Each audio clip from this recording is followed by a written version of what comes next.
కూడా చెప్పండి మరి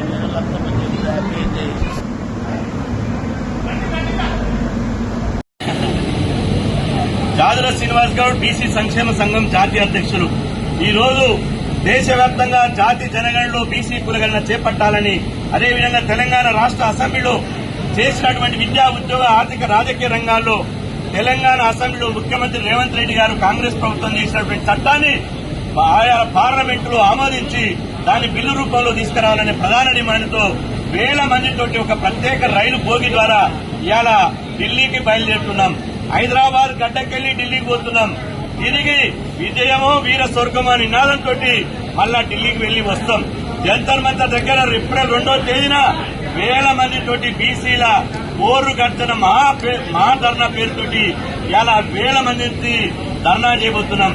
ఈ ధర్నా ఒక ట్రయల్ మాత్రమే. ఇవాళ బీజేపీ ఇక్కడ తెలంగాణ అసెంబ్లీలో బీజేపీ బీసీ బిల్లుకు మద్దతు తెలిపింది.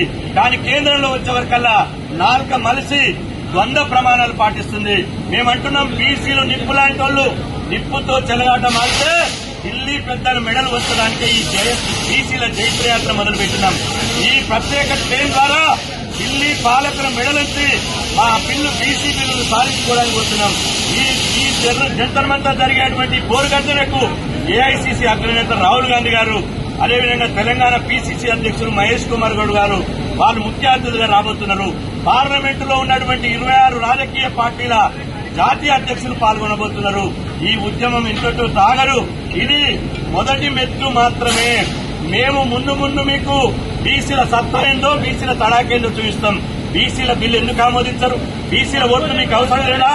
బీసీలను జెండాను మోయించుకుంటారు, జిందాబాద్ పట్టించుకుంటారు, మమ్మల్ని రాజకీయ ఊడియం చేయించుకుంటారు కానీ బీసీ బిల్లును పెట్టరు. కాబట్టి కేంద్ర ప్రభుత్వంతో హామీతో మీరు తెలుసుకోవడానికి ఢిల్లీకి ఇలా బీసీల ప్రత్యేక ట్రైన్ ద్వారా జైత్రయాత్ర మొదలు పెట్టినాం. కాబట్టి మేము ఢిల్లీలో అడుగుపెట్టే నాటికి నరేంద్ర మోదీ గారు తెలంగాణలో చేసినటువంటి బీసీ బిల్లు ఆమోదం జరిపితే అదే రోజు 2వ తారీఖు నాడు ఆయనకు ధన్యవాదాలు సభ పెట్టి ఆయనకు అభినందనలు తెలుపుతాం. పెట్టకపోతే మాత్రం జంతర్ మంతర్ దగ్గర దేశంలో గతంలో మండల్ ఉద్యమం ఎట్లా జరిగిందో మరో మహామండల్ ఉద్యమం జరిగేలా దేశంలో ఒక సామాజిక విప్లవాన్ని సృష్టించేలా నరేంద్ర మోదీ ప్రభుత్వాన్ని గడగడ వణికించేలా మా కార్యాచరణ ప్రకటిస్తామని చెప్పి సందర్భంగా తెలియజేస్తూ శాంతియుతంగా ప్రజాస్వామ్యయుతంగా ఇవాళ ఈ ఉద్యమాలు చేస్తున్నాం. దయచేసి బీసీ బిల్లుకు ఆమోదం తెలిపి బీసీల మన్నను ఉండాలి. బీసీలతో పెట్టుకుంటే ఈ కేల్ కథం దుకాణం బంద్ అవుతుందని చెప్పి సందర్భంగా హెచ్చరిస్తున్నా.